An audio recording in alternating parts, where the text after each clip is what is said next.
පරිත්‍යාගශීලී කෙනාට දේවල් ලැබෙනවා. චූටි කාලේ ඉඳලා ළමයාට පුරුදු කරන්න කන බත් එකකින් හරි බත් පිටක් සතෙකුට දෙන්න. බත් ගුලියක් හදලා දෙන්න උගන්වන්න කුරුල්ලෙකුට හරි. හම්බ වෙන පාන් කෑල්ලෙන් හරි කොටසක් දෙන්න උගන්වන්න. ඔබ ඔබේ දරුවන්ට ඇත්තටම ආදරෙයි නම් ඒගොල්ලන්ට පුහුණු කරන්න ඕනේ දීම.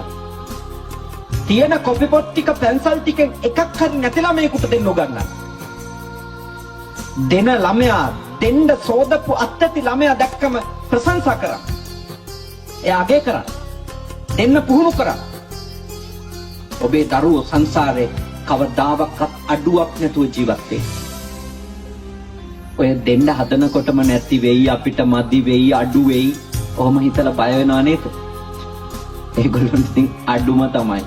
එක්කව කරගෙන ගොඩ ගහගෙන ඉඳිද්දි දාන්නෙම නැහැ, ගම් වතුරක් හරි ඇවිල්ලා උස්සන් යනවා.